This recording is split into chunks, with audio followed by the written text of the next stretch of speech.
Hello, everyone. You've gone mysteriously quiet, like you could sense something was coming. Bravo. Welcome indeed to tonight's show. We won't be quite so hushed and mysterious. My name is Timo Peach. I am a music artist and a climate and future storyteller. I have a big interest in how we tell stories about tomorrow and who we need to do that. We brought together a fantastic group of people tonight to our amazing event, which I want you to give a big whoop to get some sense of theatre into it. Because welcome indeed to Music for Impact. And we're here at the wonderful Conduit. Please give a huge thank you to Sophie Fletcher and the whole team. Rosie, thank you. We've been brought together by a particular person around a particular project. So before we get into all our special guests and the fascinating conversation that's brought you here tonight on this summer evening, let's set the scene with a short film.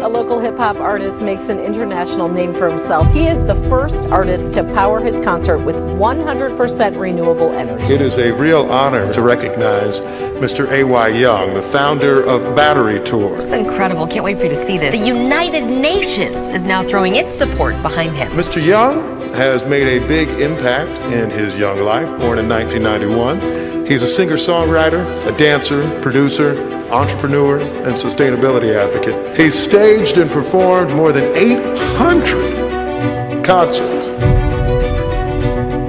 He was named by the United Nations recently as one of 17 youth world leaders of the world, the only individual selected for that honor from the United States.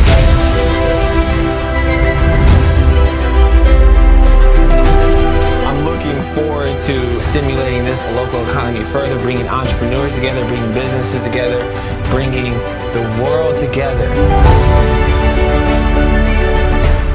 so we can make some change.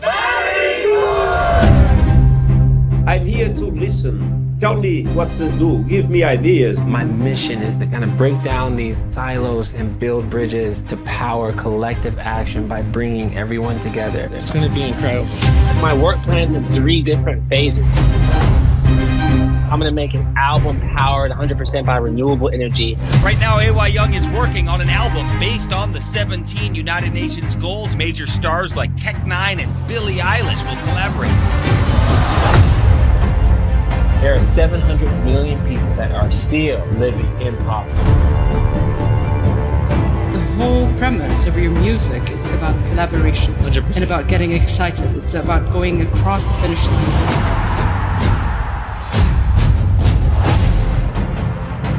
I don't think anyone can disagree that everyone needs to have access to energy, water, food. My belief is that everyone in the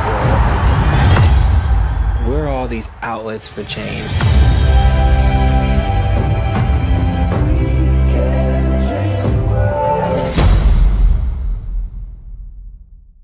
Applaud it. We've been brought together by that guy.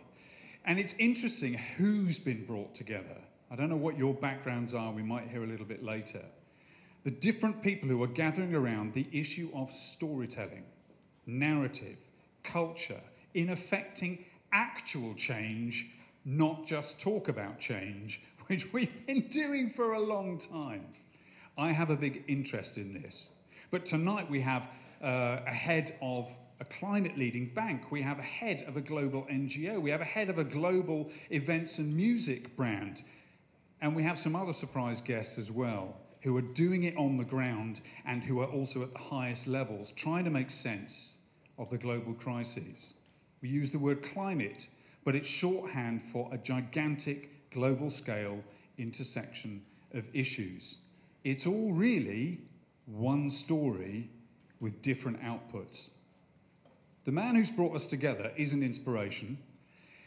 He is a climate advocate, and he's been doing it, living it, lit and led by a story he thinks he's in, trying it out on the ground and grafting as only a street performer and an artist knows how. And he's managed to gather around him this wide variety of people, which tonight includes you. Would you please give a huge welcome to Mr. A.Y. Young!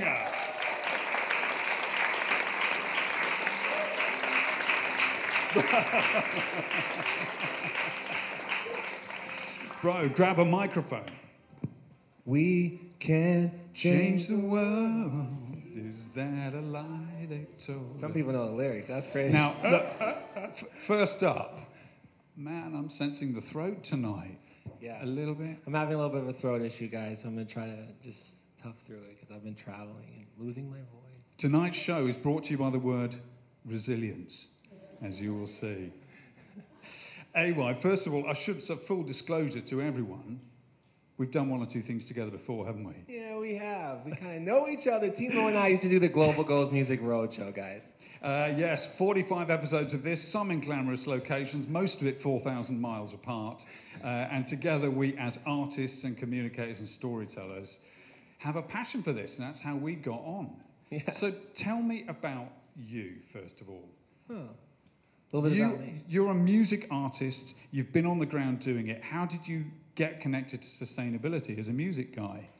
Yeah, you know, people ask me that all the time, actually. You know, guys, to be super honest, it wasn't necessarily like just like I didn't set out to be like a young leader or a sustainable artist. I really set out to do what I love to do. You know what I mean? Because I think in life, we should all do what we love to do every day, right? Like what we're passionate about. Right? Yes. And so, I got off a TV show called X Factor, and I just wanted everyone to hear my music, right? And I kept being told no, because the music industry is tough, you know what I'm saying? You gotta have all this stuff, you feel me? So I was like obsessing over what I wanna do what I love to do every day, right? Like I see Bruno Mars, Ed Sheeran, these guys doing what they like to do. So I was like, oh my gosh, how can I power a concert anywhere? And so in 2012, I had this eureka moment. I was like, oh my gosh, like everyone needs energy, right? There's energy in your food and water, right? We all need energy. And I was like, wow, if you store enough energy, you can power anything. I like that. And that's how the Battery Tour started. It did. But it's called the Battery Tour for a reason, because you power it all through. And you were making the kit as well, weren't you? You weren't just kind of, oh, I got some stuff from the DIY store.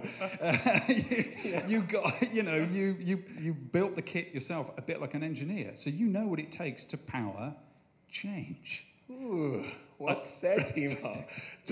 To plug in the world. Yes. To use music to power action.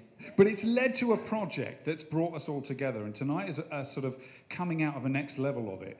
What is that project called? Drum roll.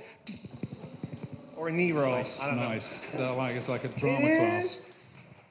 Project 17. Not that. Okay, that was it. That was the Global Goals thing. We talked about. We had it on the screen the whole podcast. time. That was a bit of a miscue. To be honest, as theatre goes, that wasn't great. Oh my gosh, Timo, what is Project 17? I have no idea. Well, I'm coming to you as the expert. Switching roles. Okay, well, how long do we do each other through this? It might confuse people. I'm going to switch back to being me. No. You do you, man. I've always said it.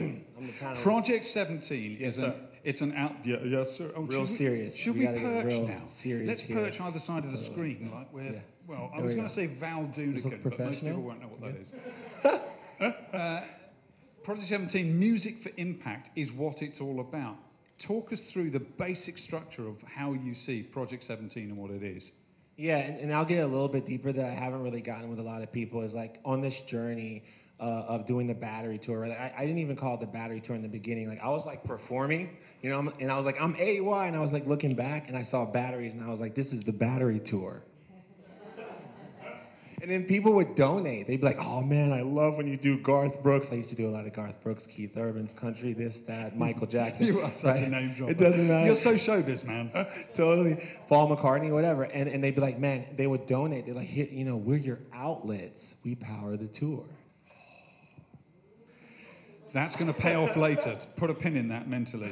Yeah, so that's what made the logo, right? That's why you see the Battery Tour logo, and that's where I got this concept and idea that, oh my God, you're right. Like everyone in this room, you're an outlet. She's an outlet. You know, Coco's an outlet. Everyone's an outlet for change, and plugged into each other, like on the local level, on the community level, right? We can power change. And music is this universal language to bring us all together, to break down all these silos and build bridges. You know what I'm saying? So, I like this phrase that we have on the slide here. It's an initiative of the Battery Tour Foundation that harnesses the transformative power of music, arts, and culture to advance the 17 United Nations Sustainable Development Goals, not known for being sexy. Or cool. Or cool. Or even known. Or even known. They're more known than they were when we started, but they're not known as being super creative. How does Project 17 bring them alive? Yeah, totally. I mean, it's like, so you guys saw the video with the Secretary General, like, tell me what to do. Right? That's good. You saw that? Okay. And I was just looking at the goals. So I didn't even know what the goals were 2 years ago, guys. To be super honest. So when I was talking to him, I was like, bro, more people know, like, Johnny Depp's relationship. Or like when Kim Kardashian be posting, you know, my dudes be texting me about her post. Yeah, anyway. So more people know that, you know what I'm saying? And so I was just like, okay, well, I can fix this. So in like 30 seconds, I came up with the idea, but really I've been doing music for impact my whole life, right? So one song for each of the goals, you know, team up with a major artist that cares about one of those topics, right? Got to get a brand or a corporation involved so I can own the music. Right? I don't know if you guys know about the music business, but sometimes you don't really own your own product, right? So the corporation plugged into a goal enables us to make the song, secure the artist, take it to market, right? And then the idea is having these 17 or more implementation partners, like these organizations that do the work, that get people the food and the water. And you're going to hear from one of them, the UN today, the Joint SDGs Fund. So 100% of the profits can go to powering the action. So what you did in a way was identify that there's a problem.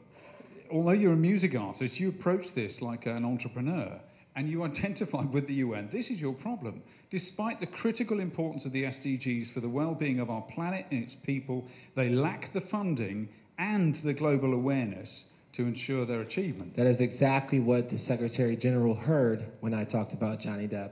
People knowing him more than... That's the appropriate corporate way. So Project 17 is a creative response to that very functional and big-sounding problem. How are we tackling it? The solution on this slide comes in 3 parts, my friend. I'll read them out. You comment. Project 17 uses the universal language of music, and I would add the universal language of bickering about music, and which is the best, because that's half the fun. And the reach of social media, entertainment, and culture in order to connect every facet of humanity towards the achievement of the SDGs.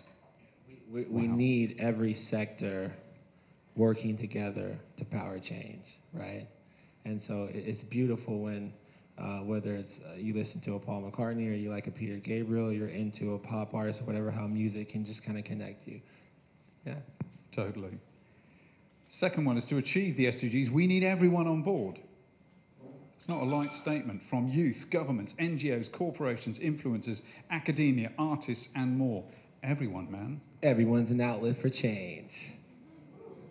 There's a hashtag in front of it, you can see it.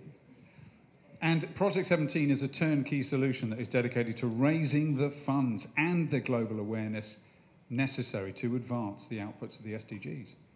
Plugged in. Plugged in. Now, you are essentially, it's an album of music. Now, it's actually many albums of music, expression in different ways, but there's a core LP, a creative experience, a collection of songs, 17, one for each goal. You're getting some big artists involved, and you're wanting to plug partners into each of those songs and each of those topics, right? Yeah, totally. This breaks down a little bit more about what we're doing because guys, it's not just an album with artists, like right, like we're plugging in influencers or change makers, one per goal or more, right? Because I was using a reference of like the world like tennis champion might not rap with Jay-Z, you know. And like Sarisha's here from BNP, she may not sing with Billie Eilish, so don't worry if you don't. But she plays a role, right? Like all these CSOs, CEOs of these major corporations, NGOs, we all are humans, and we can use the framework of the goals to plug you in, right? So lining up change makers, obviously musicians, obviously the corporations are here to really help us get this music secure, the artists take it to market, operate the program, and then of course the implementation partners. That's what's essential, right? Is the action, like the actual impact, like people getting food, water, etc. More than just energy, which I've been doing my whole life. Which you have been doing your whole life. You have. But there's that whole list there of the different people it takes to try and think all at once about those different topics. And the songs highlight that, and they do what? They make an emotional connection to the issue, right? And before he switches the slide, I think I know we joke a lot, but and I think we can have fun with this. It doesn't have to be doom and gloom, guys. Like, we can save the planet. Yeah. But I think, I think what's really dope about Project 17 and why this day means so much to me is because it's already happening, right? So when you look at the slide, you see Sylvia Earle, who's like an icon. If you don't know who she is, just Google whatever, Voice of the Ocean. She's already confirmed and has sent her like 40-second public service announcement. It's like really cute. She's like, hi, I'm Sylvia Earle, I'm an outlet, I'm plugging the Goal 14. It was really cool. But she's already confirmed, right? And we already have like a band like The Head and the Heart. We already have some of these incredible corporate partners already, right? NGOs, etc. So we'll keep moving because we're going to get to something really special. Keep that in mind. Shout it out. Oh, speaking to the mic, but I was trying to go with that. Oh, shoot. Did y'all not hear me? I was basically saying that, like, Project 17 is happening and y'all kind of plugging in. You know what I'm saying? Late, but okay, that's cool. Look, Young, right on time. Young, you've only done 1,000 shows. I'll never forget that. We're about to skip the slide, guys, but I'll never forget. It was like 8 months ago, and someone was pitching me to like some big music business guy. I'm not going to tell you his name. And I remember we told him, AY powered over 900 concerts, and the guy was like, he powered concerts with renewable energy? That's not possible. And then the guy was like arguing with him, saying, no, you don't understand. He's done over like 900. And the guy was like, yeah, renewable energy concerts.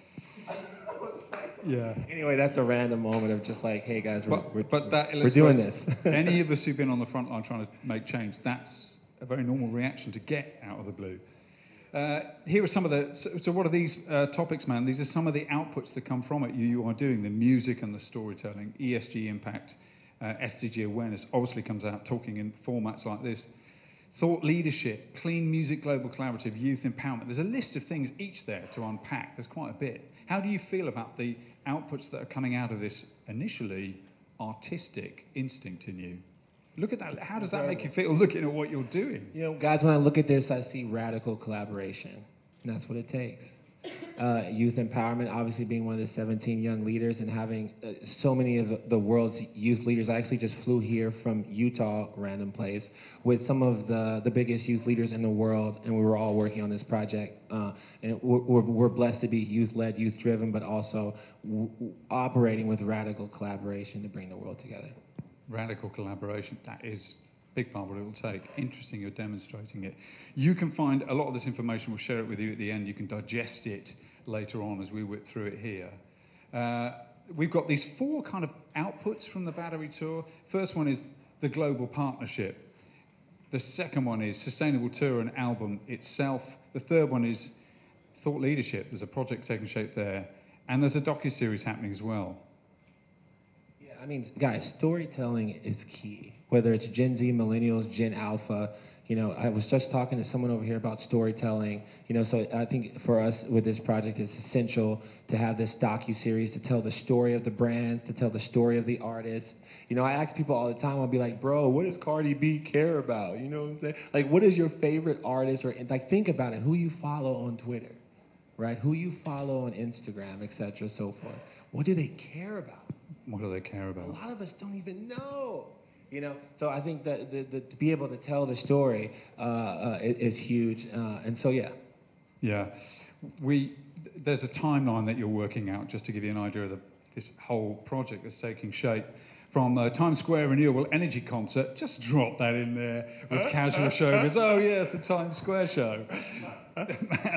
COP28, you're going to be at that. There's a big project taking shape for that, isn't there? Davos World Economic Forum, you were there this year. You're going back. Sustainable Music Working Group launch. Then there's the docu-series and Sustainable Concert. There's a lot happening here, man. This is a lot. Yeah, I mean, I think it goes back to just saying, like, guys, this is already happening. Can everyone say plug in? Oh, say outlet. Say plugged in. Yeah. Okay, yeah, so like that's the thing about, you guys rock, that was really good.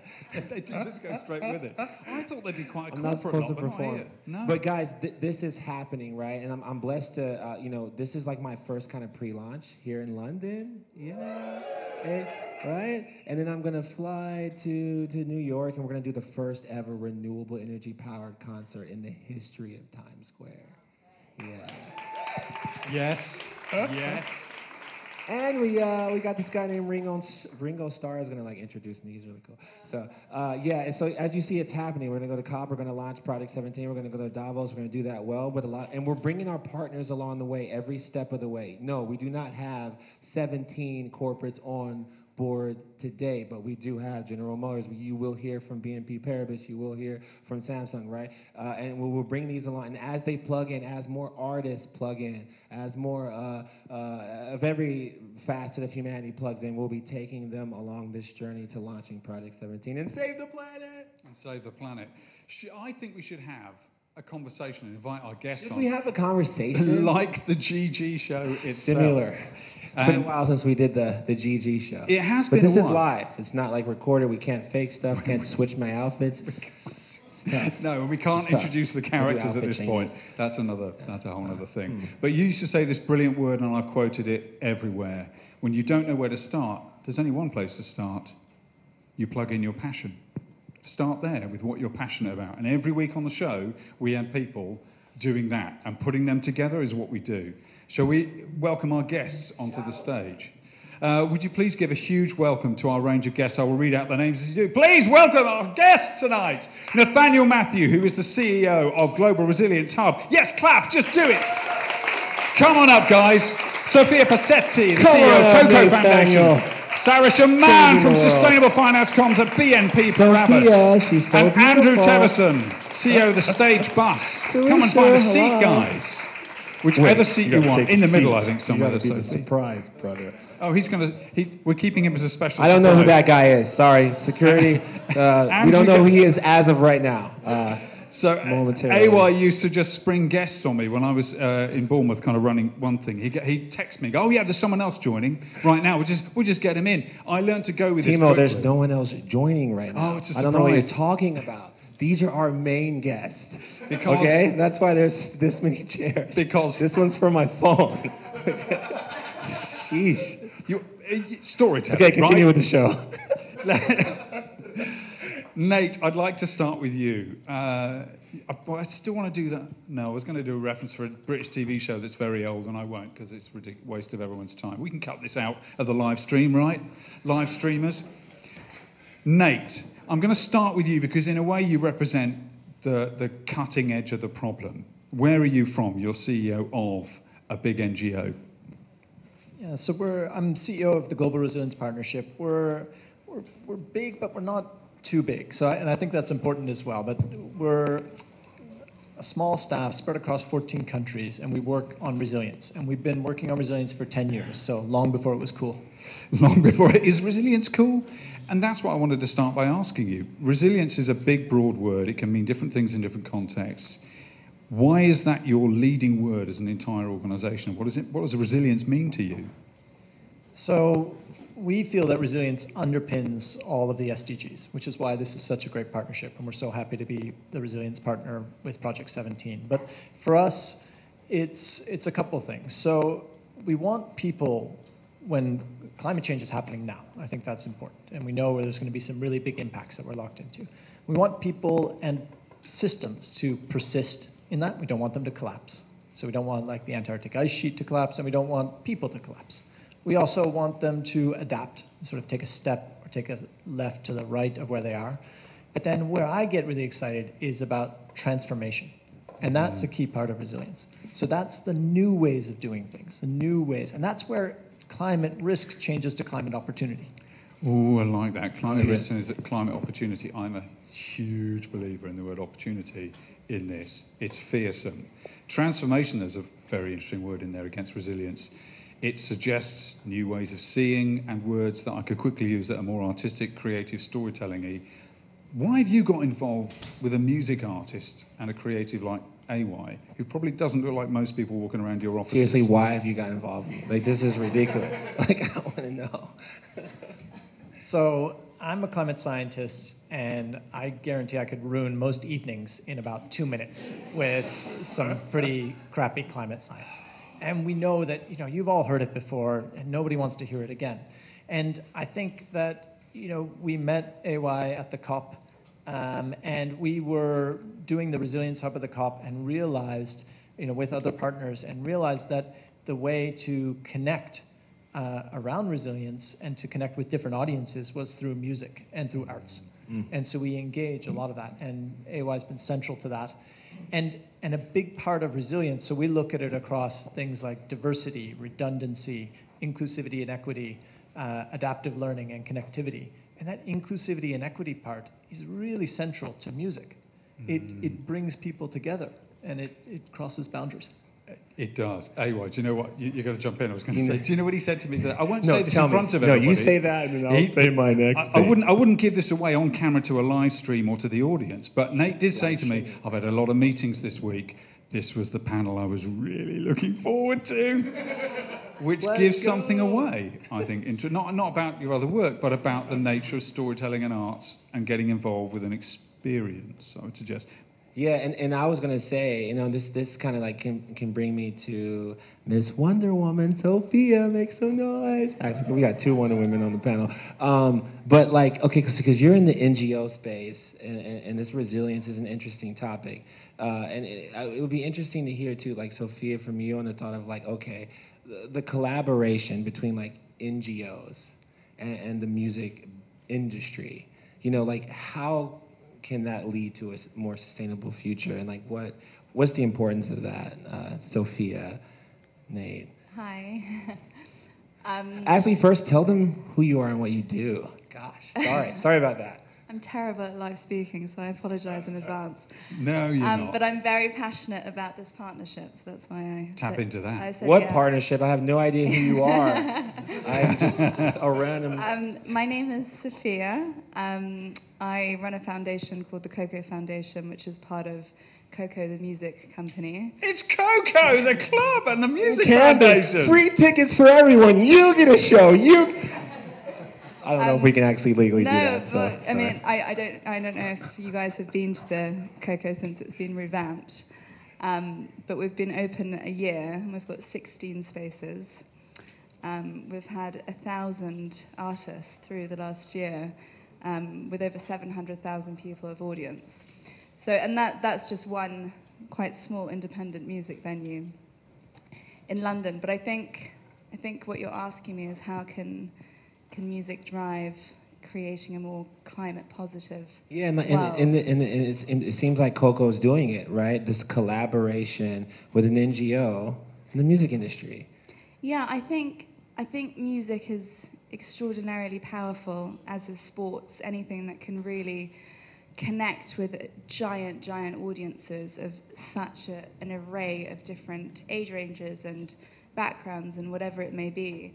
So if the music industry lead by example and create positive messaging around such a giant issue as the climate, people will engage, and the shift of consciousness, I think, can happen, which is already happening right now. And you see music companies all over the world really trying to drive this. But I think it's just about, our whole thing for Coco and what we're doing at the foundation, and I'll tell you a little bit about the foundation, but we're about small steps and just trying to be as authentic and real as possible, and creating tangible, just real results. And huge supporters of grassroots and community and new music. And the foundation focuses on, I'm sorry, I'm skipping because our foundation. Doing great. I was just about to say, like, okay, tell me more about what your foundation's doing. So the foundation focuses on 2 pillars. One is the environment, and one is basically giving opportunity to disadvantaged young people. And we have a key focus of 14 to 25, but we're actually working with a lot of primary schools as well. So we're going all the way down to age 4, and it's quite amazing how formative all those different age ranges really are.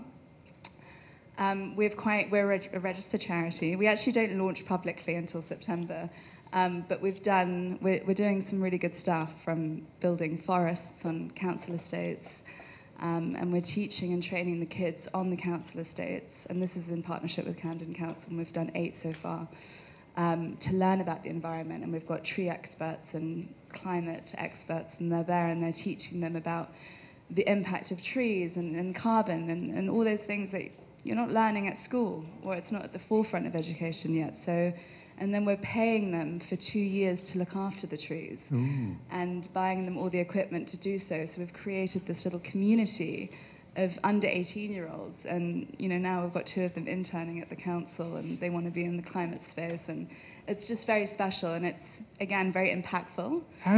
Just to cut in, how do you integrate that sort of sense of doing those? Sounds like a lot of work, a lot of investment, leadership training in a way. How do you integrate that with the experience of the music, the clubbing, the creative community? How do those messages, how do those experiences fold over for Coco? I think it's a circular economy, because it ties into everything else we're doing, which is supporting young people and giving young people opportunities. We're working with over 25 schools, and we're launching quite a few music-focused programs with these schools. Do you get them like making music, practicing DJing, doing creative hands-on? Yeah, so the venue itself, what they do, so at the bottom of the venue, there's a public space called Cafe Coco, and what they're doing there is just, I think, remarkable. And when we're in this post-pandemic age where so many music venues are being shut, and so you talk about how is music sustainable.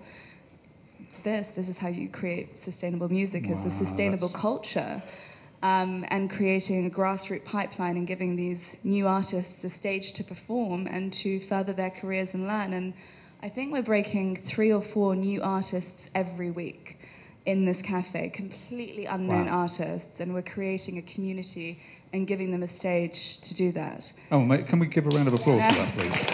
Yes. That is a great headline. I want to find out these artists. I want to jump, thank you, I want to jump to Sarasha. So you are coming from a sector that's not known for being progressive or creative, but your role really is. Where are you from? You're from a big organisation. Yeah, so I run our sustainable finance communication at BNP Paribas, which is Europe's largest bank, and I think the... One second, can you guys make some noise for her? She's so amazing. I just want to make sure, okay, this is a special human, all right? Oh my god. Tiny bank. Okay, sorry, you can go again. She's amazing. I think, so in terms of why the bank would get involved, I think it's kind of an interesting discussion around, purpose as well. And I think that's where we really align a lot with AY, because I think if we look at what we're trying to do as an institution, essentially, if you're the largest bank in Europe, you have a responsibility to help shift and drive capital towards the new sustainable economy. And, just from the kind of top line, that's a commitment that is something that we have really followed through in terms of walking the talk. So the numbers speak for themselves, but I want to talk beyond the numbers. So numbers-wise, we've committed 350 billion towards sustainable bonds and loans. 350 billion by 2025 in terms of social and environmental capital across bonds and loans. We've really done a big pivot of the bank's whole strategy towards clean energy, and that involves saying no to new financing of oil and gas projects, which is really let's important. applaud that, because sorry to break in, but I say applaud, not just, yeah, that's great, right on. I mean applaud so that your brain makes a note that that's a thing to take note of. It's a pivotal thing to divest from those behaviours. And you're saying BNP Paribas is doing that. Yeah, I think there's a huge shift to 80% of our energy production financing will be in low carbon within the next few years. And I think that is the central point to say, right, you have the commitments. But then it's the follow through to how you connect those commitments to companies that you bank, to investors that you bank. And I think that's where the work with AY is really interesting. So it started because my boss was actually on a panel at COP with the head of the UN Joint SDG Fund. And the bank's been really engaged on the SDGs for many years. I've got some colleagues here that are working on it in the UK in terms of community engagement and employee purpose and raising that awareness piece to say, look, there's this rainbow of colours that can help save the world. And we need to understand how we can drive that with some of the largest companies, our own employees. We have 190,000 employees globally as a bank. And so there's a huge potential to create change within the system of the organisation that you're in. But beyond that, there's also this domino effect of change. And I think that's where the work with the UN Joint SDG Fund and AY is really interesting, because there's this concept of basically catalytic capital. So how do you create an impact from de-risking, driving investment towards places and people that need it most? And then how do you use the skills of your organisation and use the storytelling potential of working with AY to generate way more engagement on the SDGs than we had before? So, slight anecdotal example, we did an ESG forum a couple of weeks ago with AY in Paris. At the French Open. At the French Open. And then what was really interesting is in that room you had 400 leaders that are experts on sustainability from a range of sectors, some of the biggest energy companies, some of the biggest car companies, some of the biggest investors, kind of this whole spectrum of who is the global economy. And I think AY connecting with them is really powerful because it humanises the conversation on what purpose you can drive. And I love what you said about being an outlet for change, because I think that connects so much with many of the people that we speak to every single day. Like, we've been doing an exercise this week for the next phase of our project with AY, where we're mapping the SDGs and looking at how we're trying to drive finance and drive solutions critically. It's not just finance, it's actually the solutions. But actually the solutions, just to break in, I was going to say that. He's one guy, one person, walking into a room full of what I would call academics, people who have the facts and have the system at their fingertips, and just one person going in there full of theatre and story and narrative tips over all the potpourri and refreshes it, right? Dude, I've got to ask you, did you see yourself having meetings with global banks when you went out on the street of KC to do your thing? How do you cope with that, though? How did you pivot? It's crazy, right? Or like I was Tom. There's Tom. Make some noise for Tom from Deloitte one time. You know what I'm saying? Tom. I think it was me, you, Sophia, right? But this was through Nate, because Nate connected me to Tom. Me and Sophia went to Tom and talked about Project 17 and whether or not Deloitte comes on or not. It was, sometimes I sit back and I'm like, oh my God, like, I don't know how long Coco's been around, but I don't think you guys have ever met Deloitte. And I don't think you guys have ever worked together to like make an impact. And what I think is so dope, because like even during that like conversation, I was texting Brian Marquise. And then if you Google who Brian is, that's Billie Eilish's tour manager. So I'm like, bro, this is happening.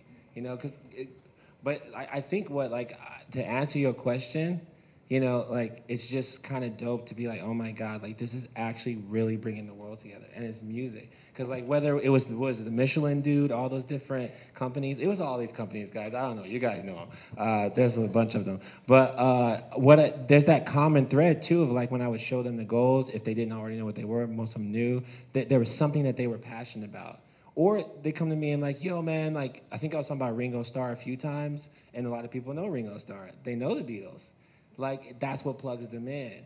And I've always thought that if you could get everyone to like just a little step, you know what I'm saying, like a little change, everyone in their own way, individually, at your homes, whether it's locally, whatever. That's how you change the world, And I think that's what's happening. And by plugging it into the big how it fits together, which is how the SDGs help. They help you plug your passion into a bigger picture and other issues, right, which we're often saying. Nate, I've got to ask you, I mean, how has this working with AY and the Battery Tour changed the way you see, has it changed the way you tell stories, where you're at, the narrative you're getting behind? How's it informed you? Yeah, absolutely. It's changed massively how we approach, what we do in terms of convenings, in terms of communication. And what I love as like a theme that comes out is sort of the ability of music and arts to unite. And then that the entertainment industry is so much more than entertainment. It's, what do you mean by that? It's got this huge role of fostering youth. It connects and communicates across geographies, across generations, across hierarchies. There's so much, even it's a sense of responsibility there. I think that and it's great to see organizations like Coco taking that opportunity up, taking that responsibility and taking it seriously, and then also organizations like BNP Paribas to actually, with the private sector, coming in strong. Yeah. I was going to say, let's harp on that for like a second. I know we're going to keep rolling through the schedule, but oh my gosh, like Sophia, Sarisha, like I would never think, first of all, a bank would be involved in music. Like, what the heck? Like, I'd be telling people sometimes, like, I'm the only artist with a bank. Like, Jay-Z doesn't have a bank, Yeah, when you say have a bank, anyway, we'll unpack it later. I think that it's the beauty in unique and diverse partnerships, and they're so effective. And partnerships are just the best thing ever. I mean, we've got 8 programs running in our foundation, and you talk about how do you find the time and how do you create. You go and find incredible partners who are on the ground, who are the experts within their field, and you support them. And I think the really special part about AY and Project 17, which is I think why we're all here now, is because it's so authentic.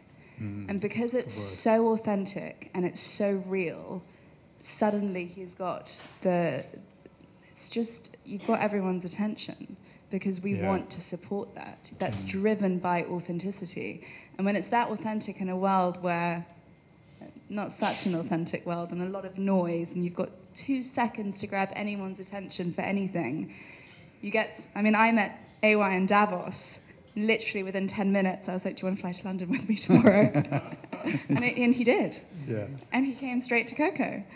And we formed this amazing partnership together, and we're so excited. And you talk about, sorry to break in, but you talk about partnership. Yeah. But I was going to also bring to you an artistic issue here, that when we talk about storytelling, you guys with the facts can preach it straight. Here's the facts. Climate scientists banging their heads against the table. Here are the facts. Why don't they speak for themselves? AY sings very clearly about his values and his vision of the world.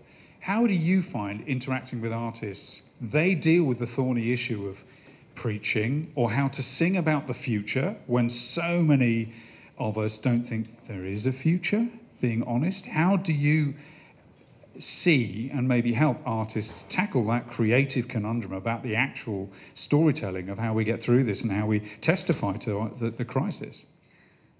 I think there's a difference between organisations having a positive message and utilising their ecosystem and platforms to spread and engage audiences and individuals to do their part, whether it's recycling or whether it's getting involved in planting trees or whatever it may be. And I think for the individual artist, it's really emotive. So it's personal to them, how they want to say their message to their audience and their fan base. But what we can do as an organisation and a leader in its own field is help steer that and support it. And again, I think that comes down to just being responsible as a music organisation and being accountable and trying to take real action, even if it's small, to move forward. So you can do massive things like, we're going to be carbon neutral and we're using the most sustainable materials and we're not using plastic cups and, all these big things. But I think at the same time, what's really powerful and what actually creates change is supporting a new music culture, right? And supporting a new pipeline and giving a platform for unknown artists to perform and doing incredible programs in young disadvantaged schools with the talent and the ecosystem to change the young kids' consciousness and help them in a more climate positive way. Give them courage to be climate positive. And there's no better messenger. Sorry, I know you want to speak, No, but there is no better messenger to young people than artists that they love to listen to. Facts. Like that's how they're going to listen. They're not listening to the climate scientists. I get it. To the climate you know scientists. it well, Nate, but, I can see it. you have a rapper or whoever it may be go into a school and talk about how to be climate positive and how to do your part as a young kid. You're really going to take that in, and you're going to go home and say, actually, Mum, I don't want to use that bottle. Actually, Mum, I'm not going to do that. It's like really shifting. It's shifting culture, and 100%. I think it's a change agent point as well. I think what's really interesting about AY's story, and I think the whole way that you've brought this project together, is that, to your point on accountability, you make everybody feel like they also have a part to play in a really positive way. I think so often this climate crisis can feel, I say climate, there's obviously much broader issues at play as well on the social side and the 17 SDGs, but I think that on the climate piece particularly, there's a lot of hopelessness in the narrative, and I say this as someone that has been to COP since COP21. And like I've been working on sustainable finance now for close to 10 years.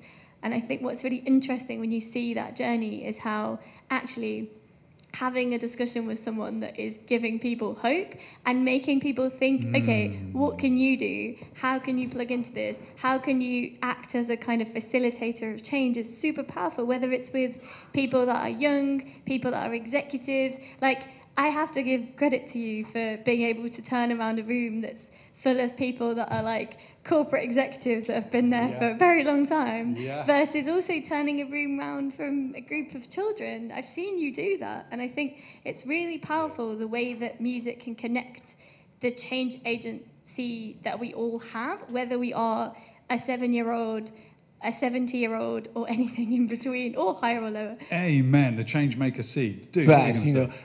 Nate, I think you wanted to say something. I could tell. I was just going to say that it's the inspiration, right? So it's the connection with the youth, and then when you see the youth fired up and ready to go, then that inspires us. The people who've been into these, 10 or 15 COPs or whatever. That gives us hope and gives us inspiration, and it's that keeps us going. Yeah, it does. And see, what I keep seeing is the theme of youth-led, youth-driven, which is huge. And I was going to talk a little bit about some of the community stuff even BNP is doing. That was going to bring me to my next part about it's not, you guys are not just doing the high-level finance, crazy stuff, but also like the community-driven work that like you're doing, right? And I think this is a great intro to a guy I look at as a little bit of a Superman. He's a little bit cooler than me on how he builds things. But like the community, doing the work, ground floor. That's a link. Doing the work, ground floor, and he's a community, and there's a crazy, cool video of like what's possible. This is how our show works. He sends me text going, press the video, man. Let's have an introduction to our mystery extra guest right now by discovering his work first.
Hello. Well, afraid you can't have the honour in the UK of any of the places in London doing the first renewable powered performance, because we've done most of the sites in London already over the last 10 years. Tell them more about. I mean, it's funny. I was talking about the big music guy that we will not name, because that could get me in trouble. That was like, this is not possible, And I'll never forget having that conversation with. I had a conversation with a guy named Michael Rapino recently, and he's the CEO of Live Nation and as well as a Ticketmaster, and we were talking about what's possible. Lollapalooza, we could do these things. Tell them. I mean, it's not just an if almost. It's a matter of when, probably how you feel, right? Tell them what you do. A bit like Nate said, we've been doing it since before it was cool. We've been doing solar-powered mobile stages for over 10 years. We can do up to about, as it stands, we can do up to about 8,000 people on a battery charge for 8 hours. All self-contained. And one of the other things with our stuff is it's not just about the solar-powered stages, it's about the whole integrated system. And actually, you saw the stage there, and I think it needs less transport, it needs less people, it's all the other parts of the system, because so often when people try to do green energy and things, they come at it from the viewpoint of how they normally do things and then just swap the power supply for a green supply instead. No, that's not the way to do it. It's not just about using efficient equipment, it's about using equipment efficiently and actually redesigning, thinking from the ground up how you can get the maximum bang from your buck. What makes our stuff green isn't it solar powered, it's that it's incredibly efficient. We can play to that 8,000 people on a domestic 13 amp supply out of your house. And this is all technology that's been around for. We haven't designed anything particularly specific from scratch. Our stuff it's just making use of what's out there and understanding how things work. Yeah, you're delivering experiences. You're the creating the experience platform physically, literally for artists to do their work and showing how it's done differently. But you too get non-believers, don't you? Oh yes, we have plenty of those. It's quite good having been going on for, because we've been doing this for 10 years, it's less of a problem these days. You can say to people, no, really, we know what we're doing. But you do occasionally, we had someone the other last year who we had the exact quote of, back via the client, that apparently their sound engineer said that it is not possible to play to 300 people on a solar-powered system. Physics says so. Direct quote, I'm told, from a production manager from a reasonably well-known artist. But yes. Yeah, indeed. I'm gonna throw a couple of things out there, because what excites me and what I want everyone to know about the battery tour and what I'm trying to do is not just be an example, but teach the next generation and get them plugged into the solutions that they can do across the board. There are things that are not listed on our programs, the industry guidebook, different things that different sectors of humanity can do that we will be drawing out with our partners, so other people can follow the lead of this new thing. And that's why the level of importance of what you do with Stagebox is phenomenal. I was gonna say, so many people in the business, at least that I talk to, they say, well, can this get big? I mean, what? How big can this be? Again, it's one of the conversations. There's no way you can actually power a show with, say, 15,000 people, it's right? one of these conversations I have regularly with people. Is that it's fundamentally it's just scale. There's no. We could do it twice the size. You just need twice the batteries. We could literally do it tomorrow. It's not complicated. And again, one of the other ones we've had is that we've been entirely self-financed. We've had no external money from anywhere. I don't think anyone would have touched us to lend us money to do any of this. And we've also come at it from I think one of the other things that's often lost in the green lobby, certainly has been historically, is this thing of actually, and it's less true now, but actually historically people, they don't really care about being green. They like to think they're being green. I did an event yesterday where they had a big solar array that didn't actually do anything, just to make it look green. And kind of one of the things I say to people about our stage of things is that even if you don't care about it being green, even if you think global warming is nonsense and it's all irrelevant, our solution works better than the diesel alternative. Our solution is silent. There's no fumes. There's no heat off it. There's no you haven't got cans of diesel to spill everywhere. that one of the other things I think that's often key to get the message out with things is that these solutions are better than what was being done with fossil fuels in the past, even if you don't care about getting rid of fossil fuels. And what you've illustrated there is that this is one big narrative problem. It's a cultural thing, that people aren't hearing a story of that it's not just, oh, we've got to do better and clean it up, but this is an opportunity to improve the way we do everything, right? We must all feel that.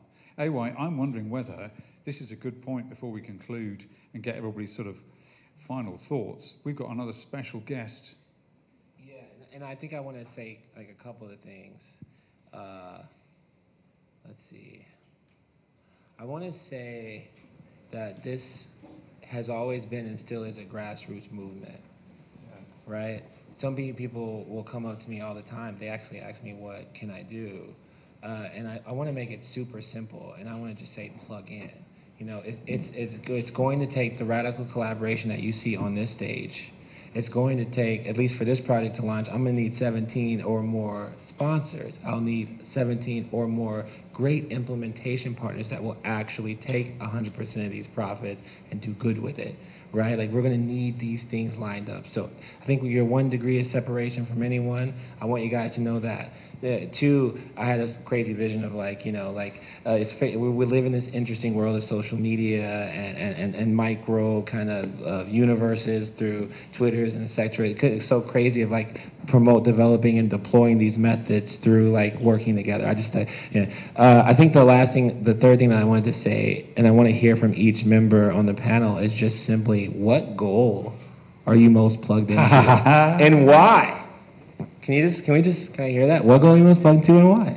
You know, SDG, on the spot. 17. Crap, we should play him in the back. But I don't know.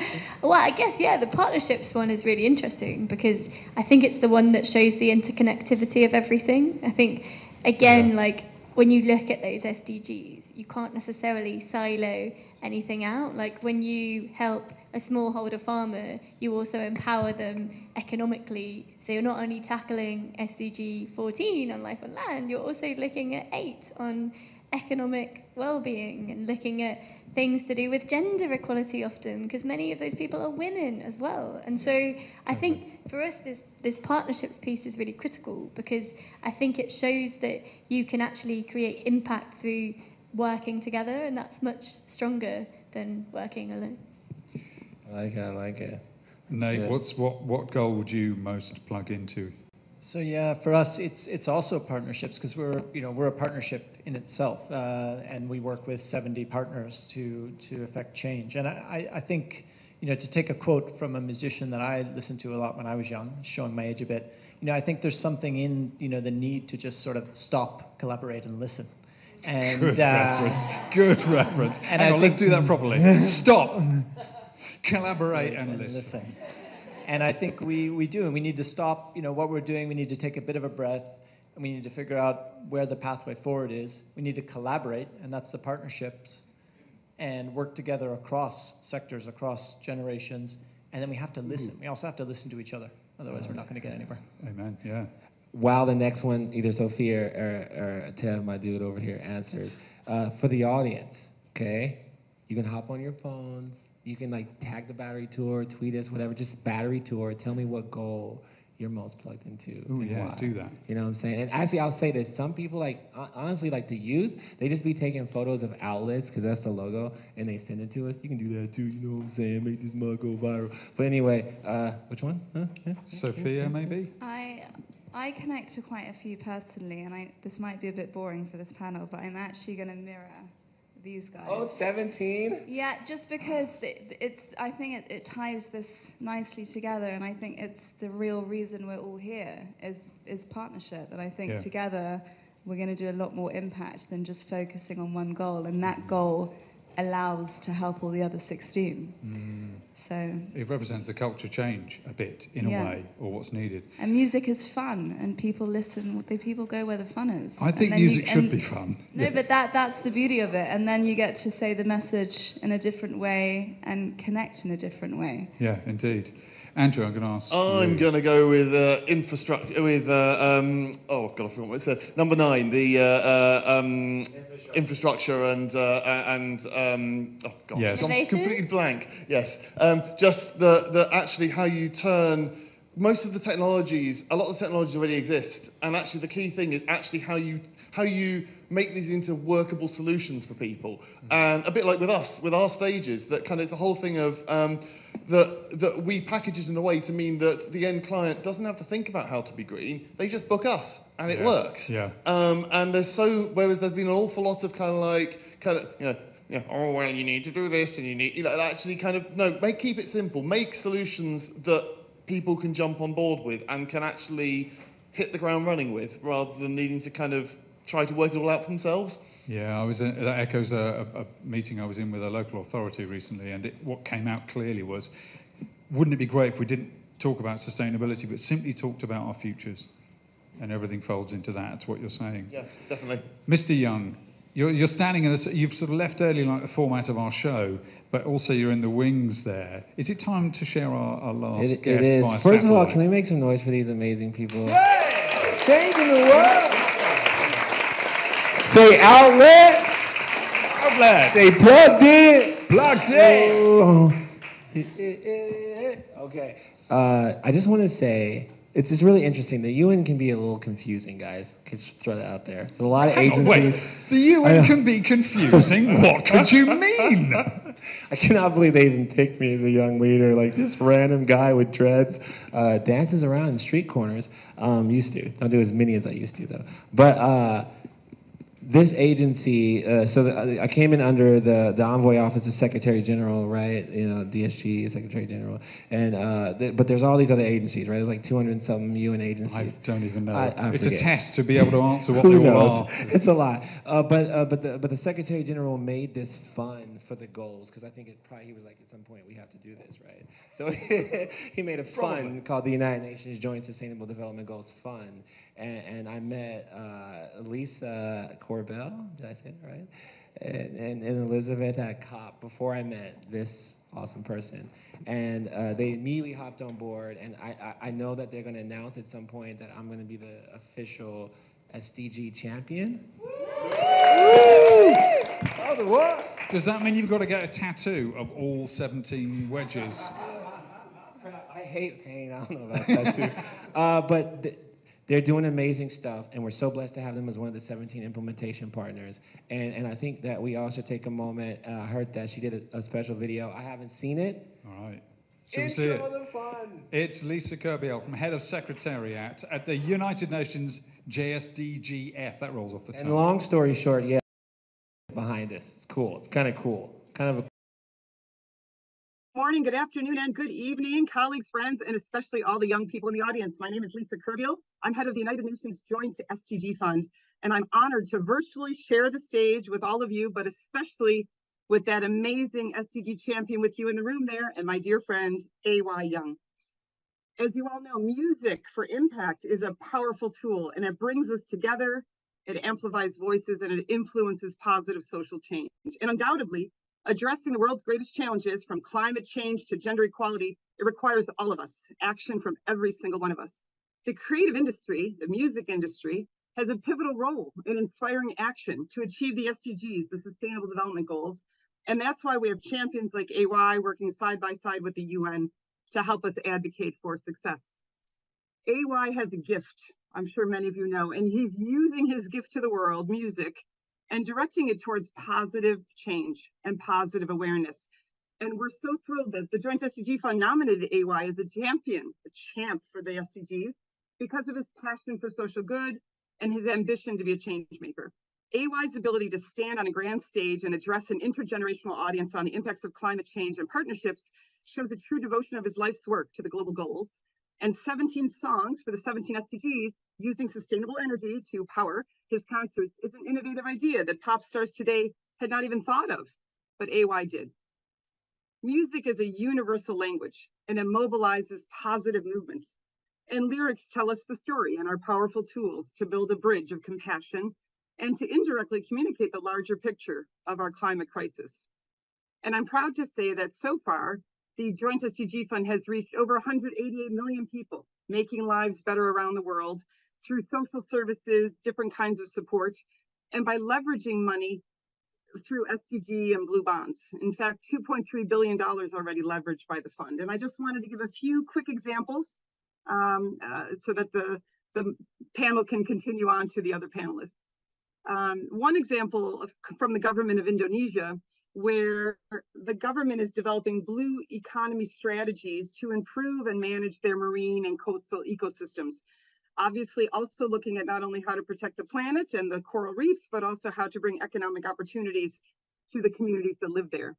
And one of the groundbreaking issuances recently has been the Sovereign Blue Bond that raised over $150 million, and that goes directly into Indonesia's blue economy, which helps, again, protect its world-famous ecosystems and give people jobs to protect them. At the same time, the Joint SDG Fund has worked with the government of Indonesia to raise over $8 billion through the issuance of SDG-aligned bonds and sukuks, or Islamic finance bonds, which are compliant with Sharia law.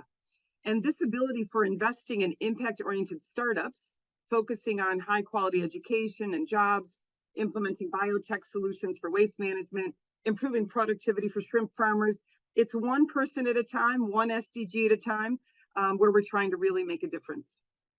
Let's go from Indonesia over to Fiji, just a short trip, where we support local fishermen. So imagine Edwin, he's got a family of 5, he fishes every day out on the Pacific, just off the island of Suva.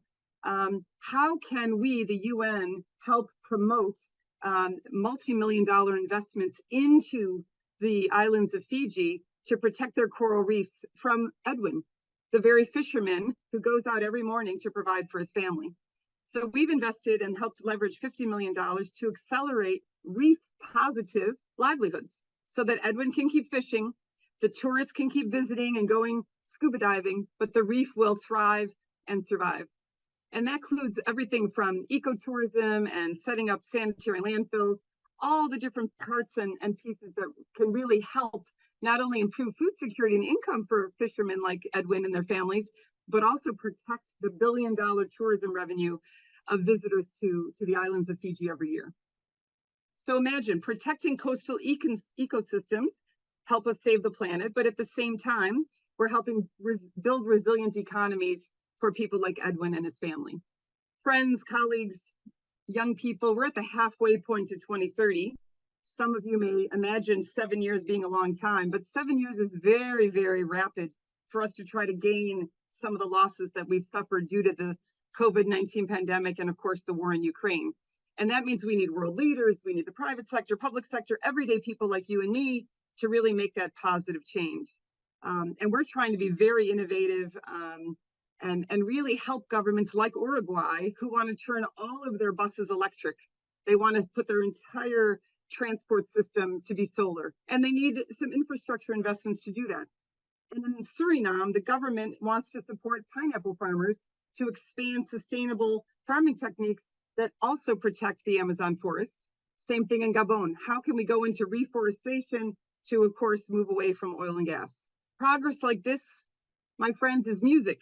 It's music to the ears of those of us who love sustainability. And these are the stories that AY's songs tell all of us. They're songs about our interconnectedness, about how industries can help citizens and vice versa, and how music can be a catalyst for change. So I am very inspired, and I hope you are too, to help us all work together towards these sustainable practices that we can mainstream through our music and our everyday lives for people and planet now and into the future. And thank you so much for listening, for sharing your time, and really look forward to meeting each of you in the future as a powerful force for change. And now I hand back to the panel and to my dear friend AY. All the best. Thank you, Lisa, for taking time to share all that, some examples of what the Joint SDG Fund actually delivers. Guys, a last thought from each of you on storytelling. There's a whole conversation to be had now over dinner and elsewhere. I'm going to start with you, Sharisha. What's your sum-up thought? I think we have to humanise the storytelling. I think Lisa just did that brilliantly, taking this huge issue of blue economy in Indonesia and saying, let's relate it back to this one fisherman and his family. And I think we can continue to do that. We have to humanize these issues. Even within finance, it feels like really big numbers and really big issues and really big companies and stakeholders, but ultimately they're there to kind of create change through you, me, everybody. Yes. And so I think humanizing that is really critical. And I know that's something we're going to be doing with AY over the next few months and ahead. Yeah, absolutely. Humanizing, that's wonderful. Thank you, Surisha. Andrew, your sum-up thought. I think that there are positive solutions. That it's not that there's a lot of doom and gloom out there, but actually there are things that we can do now and that have been around and are ready to go, and actually helping people to understand that actually it's not going to be making changes isn't going to mean that their life is suddenly awful. Like it will make things better in reality. Yeah, if we get to it soon enough collectively. Sophia, what's your last thought? I think that the most important thing for this is just small, real, authentic, tangible steps, and I think community is key, and educating community is key, whatever the means or platforms or tools, whether it's streaming or TikTok or a program in a school. I'll give you a very, very quick example. Our foundation, we rewild a lot of primary schools, so we've done 27 already. And I went to visit one recently, and I had these 8-year-old kids come up to me, and they're like, oh, "Are you the tree lady?" And I was like, "The tree lady, that's nice." And I was like, "Yes, I'm the tree lady." And they just started telling me about how different their everyday school experience is now, having all these trees instead of just concrete and looking at ongoing buses and traffic. And then they go home, and I just think that's what makes such a difference, because these young kids are now positive about the climate, and they're telling me that they're not going to use anything with palm oil. Interesting. So, authenticity, changing the experience, humanizing it, seeing that solutions are there already, seeing differently. Nate, what's your take home? It's hard to add because it's a fantastic list, but I would say hope is a big part of it, and inspiration that I just get from AY, from the way you communicate out, and just we do a lot of work supporting youth in storytelling. We bring youth into the COP process to make sure that they're there to almost like audit who's up there speaking, and this just the power of arts and music just to really drive this and drive hope is what keeps me going. Yeah, you've summed that up beautifully. Would you please give a huge warm welcome and a thank you to our guests, to Nate, Sophia, Surisha, and Andrew. Please, guys, thank you. You may now take your seats amongst the hoi polloi. Thank you so much for joining us up front. Leave your mics on the chairs there. Thank you, everyone. No, that's all right. We will continue the chat. We've got nearly to the end of our time up the front here as a presentation. We will be continuing the chat for those of us who are in a dinner. It's upstairs on the roof. It's a great setting if you've not seen it before. If you remember, you know full well. That's probably partly why you remember. I want us to keep those conversations going. As AY said, use the hashtag, follow AY on social media and the Battery Tour. Go to batterytour.com and let us know your thoughts. There it is, Project 17. When I look at the UN's Global Goals logo, I've got this shtick, and AY knows it. The revelation to me as a music artist, coming to this actually through music, a project of my own, that made me look at the world differently. When I then started to interrogate that wheel, I understood what struck me as an outsider, as not somebody who speaks as though they work in the UN. Like AY, I'm from a very different background to AY, but at the same time, I'm an artist. We clicked across miles and cultures, age. We understood the language of narrative, of storytelling. We were like two bros straight away and know how to speak to each other on stage because of that innate language of storytelling. But I understood what struck me as an artist looking at the SDGs wheel was that there's a goal missing. And in my opinion, it is the goal that will activate all the others. When you saw the lovely, the version that we had up on screen there that looks more like a teardrops, or an explosion version rather than the wedges, what does that explosion imply? A thing in the middle, catalysing the explosion. and it's the missing goal, and it's art. Because art is the business and practice of creating new ways of seeing. And there is simply nothing, and I mean nothing, we need more right now than new ways of seeing. New stories of us. And you have to get out and write them. Sit down and write a narrative about the future you want. Write the song about how you really feel about now. Show up and testify. Artists can help you do that. AY's job is to be a lantern in the middle because he is such a gifted showman. And so he is prepared like a job to take all the hard work, the slog of being a trooper, my brother, and stand in the middle of bank meetings and getting on planes to go and plead places because he has to be there to show up and show a different way. And everywhere you go, you transform rooms as a top-level global artist should. It's AY Young.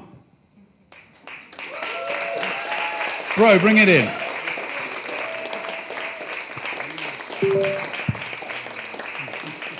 You guys make some more noise for Timo. Like, you guys are gonna make me cry. You gave me a soapbox, brother. Guys, this has been a lot. You are going to try and what's your summing up thought from this? And then you're going to share something. Guys, I'm just like really thankful. Like it's been a lot, man. I would do these 8 to 10 hour shows like every day, like Monday through Saturday. Sometimes take the Sunday off, sleep in the car, go to the next city.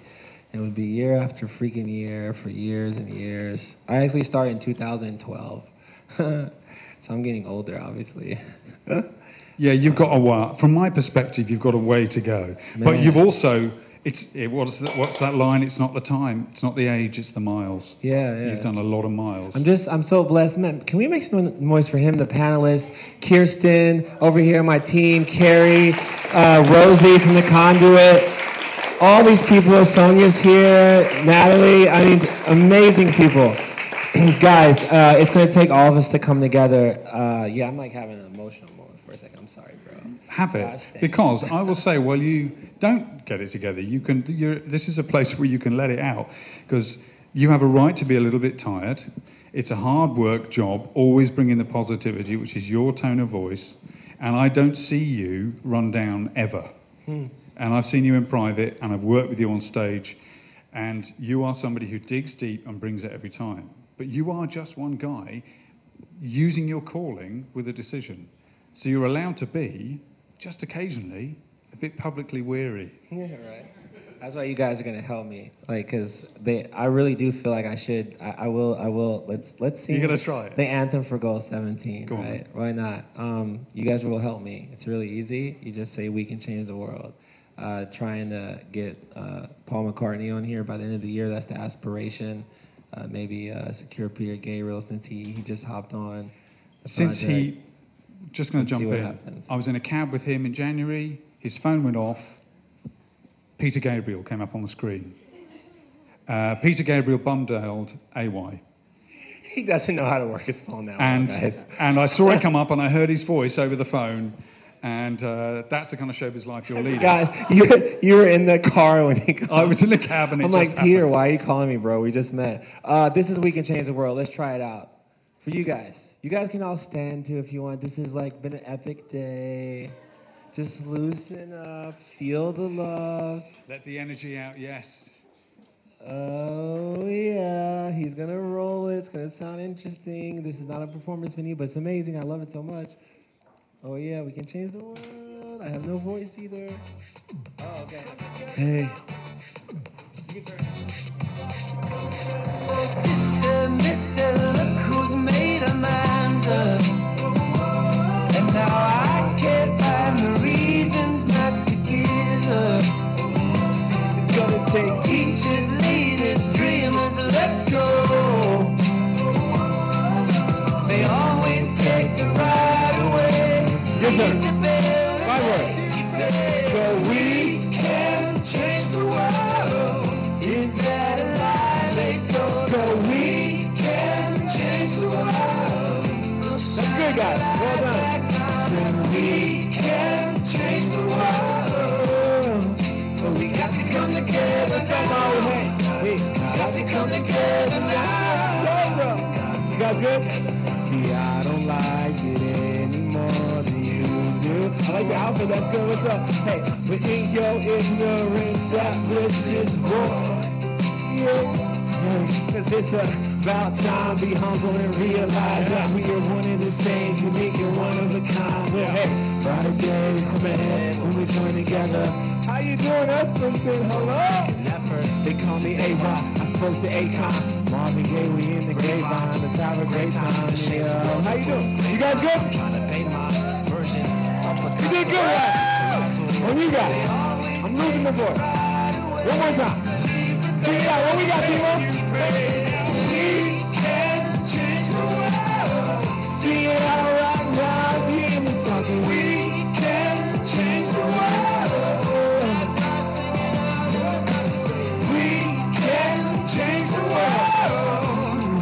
So we got to come together now. Got to come together now. Oh, we got to come together now. Got to come together now. We got to come together now. We got to come together through the wind and stormy weather. Oh, we got to come together. Thank you guys so much. We're not going into all the other stuff. Thank you guys. Thank you, thank you, thank you. Talk to us. There are gaps in the battery tour that can be filled. You know who your bosses are. You know who your neighbors are. AY's created a platform for you to plug in and fund change and be seen to do it in such a creative way it could light up the world. There's an opportunity. If you want it, he's just created that platform, and that's why I'm on board as well. Guys, thank you. Give yourselves a huge round of applause for taking part. Thank you for being here. Thank you for understanding and wanting to talk about this topic. It is perhaps the most important topic to unlock all the others. Chat to us afterwards. I've been told that our meal, for those of us who had the invite for the meal, it's on floor 2. We can probably sneak up the top afterwards. I don't know. I'm not allowed to say that. But floor 2 for the meal if you're here. We might have 1 or 2 spaces, so if you want to stay for the meal, it has been quite an exclusive thing. I don't get invited to exclusive things, so I'm as surprised as anyone. If you'd like to, maybe talk to Kirsten, who's got a hand up. There might be 1 or 2 spaces. Guys, thank you so much, and a huge thank you to the Conduit and the team for inviting us all here. I've been Timo. See you around.